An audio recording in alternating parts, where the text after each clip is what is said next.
Yo, what's good, kings and queens? It's your boy Don, and I'm back for another reaction video today. If you're new to the channel, please hit that subscribe button, hit that notification bell and hit all so you know every time I post, you heard. Make sure y'all go down below if you're not new. Hit that like button, you already know. Guess the keyword, you get pinned, you win, you heard.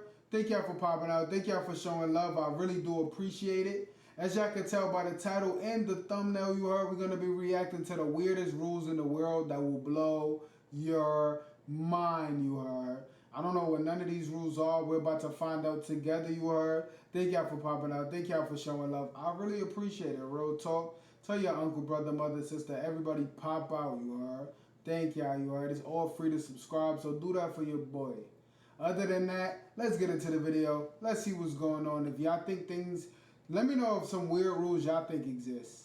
Like, no comment. Let's get right to it. Hello everyone. If you're planning a trip to a country you've never been to before, it's a good idea to study local laws before that. Yes, the basic rules are the same all over the world. You can't take things that aren't yours, you can't fool other people, you can't fight, you can't hurt animals. But certain laws established in certain countries may seem strange, if not absurd. That's Borat. What is going on? Most of the time, each of these interdictions has its own history, but this doesn't make them any less surprising. So, what exactly can't be done in some parts of our planet? We're going to find out. Let's get it on. Let's get on. Follow my social media, everything right here, you heard.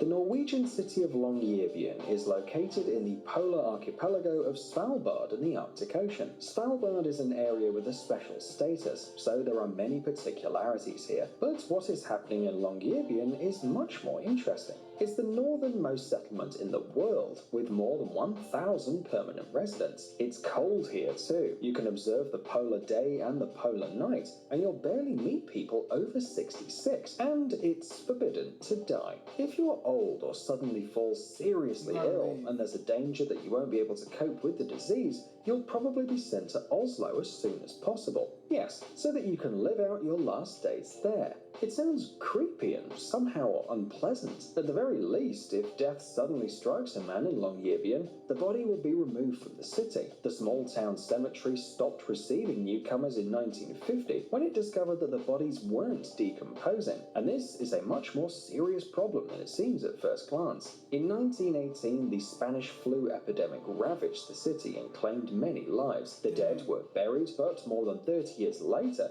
it turned out that the permafrost had preserved their bodies. In the mission you heard, go down below, hit that like button, subscribe button, notification bell. It's all free, you heard. That's how we get rid of these intermissions. Let me know what y'all think about the video so far, you heard.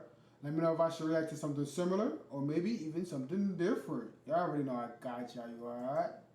Let's get back to it. I'm dead. But more than 30 years later, it turned out that the permafrost had preserved their bodies. That means that a dangerous virus, which in the 20th century destroyed 5% of the world's population, has also survived. Since then, it's been formally forbidden to die, or rather to bury the dead in Longyearbyen. However, this is not the only strange local law. There's a ban on cats too. There's restrictions on the amount of alcohol, and there's a requirement that anyone who goes out on the street carries a rifle. Polar bears often come to visit. Dang. Witchcraft.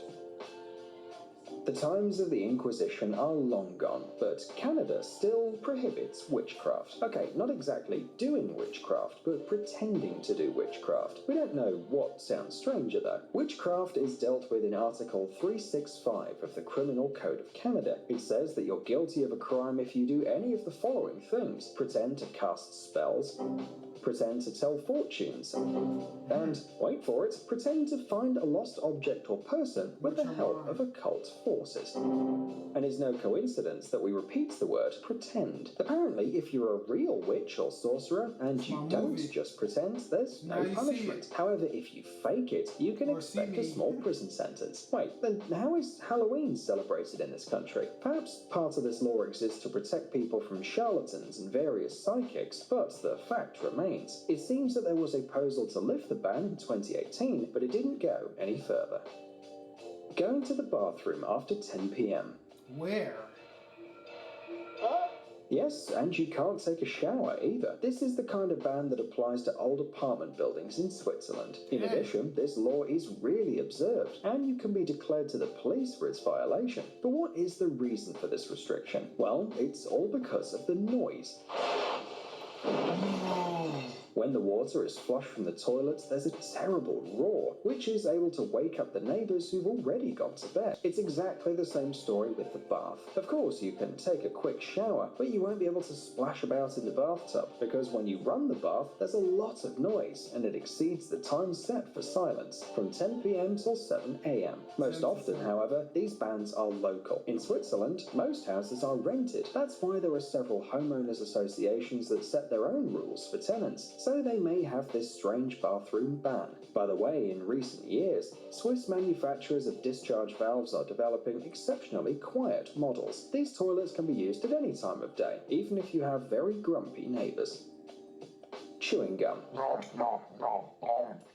You've probably heard about this prohibition that applies in Singapore, but not only can't you chew gum there, it's also forbidden to buy or bring it into the country, except for these special medical gum, like nicotine gum for quitters and dental gum. They can only be bought in pharmacies. Otherwise, gum is strictly forbidden, and it can cost you some large fines. Why? Well, if you think about it, the reasons are quite logical. It's difficult and also expensive to scrape it off the floor, walls, bus seats, and other places where it's usually put. It's much easier to ban it than to spend money on this kind of work. Another reason came with the opening of the subway. Shortly after its launch, the hooligans found a great way to have fun. They stick it to the sensors on the automatic doors, which of course caused them to fail. In the end, the authorities concluded that chewing gum caused more problems than benefits and banned it altogether. And it seems to work. The subway doors no longer break, and you don't step on anything sticky while walking.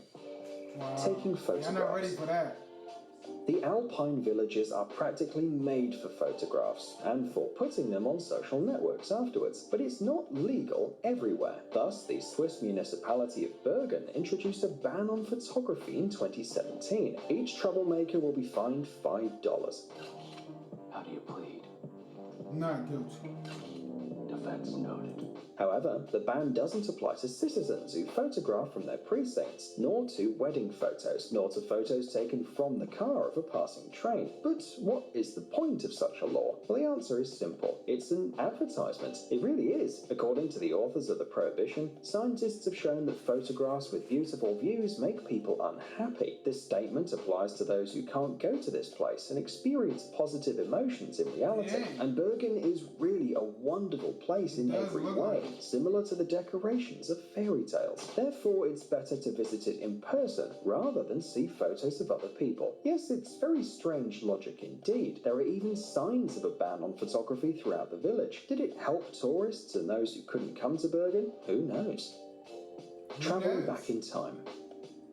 Or rather, it's forbidden to show films that include time travel. That law was passed in China in 2011. Representatives of the Central Bureau of Film, Radio and Television said that most of the stories in those films are fictitious and distort historical realities. Come on, who would have thought? However, the Chinese authorities were very picky about the film's inaccuracies. In their opinion, such projects are not worth encouraging because they support superstition and almost undermine the state system. Well, who would have thought that any Back to the Future or X-Men could be so dangerous?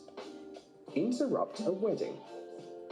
Do you remember this technique which was often used in old movies? A heroine marries someone and the priest says, "Speak now or forever hold your peace," and then the hero breaks into the church and shouts, "I object." He goes down the aisle to say that he really loves the heroine and, how romantic. Well, in South Australia, it's forbidden to do that, and it's no joke. You can't interrupt a wedding or a funeral here, and the prohibition is prescribed by law. According to it, anyone who deliberately obstructs a wedding or funeral ceremony is Yo, This is Webflow. I'm not gonna lie, they need to stay focused on that out here because people be OD interrupting funerals. Crazy you are. But make sure you hit that like button, subscribe button, notification button. It's all free. That's how we get rid of these intermissions for me. So let's get back. Let's see what they talking about Semantic today. HD. guilty of a crime and is liable to a maximum penalty of a $10,000 fine. And in some cases, it can cost you 2 years of life behind bars. The prohibition applies to all ceremonies, both secular and religious.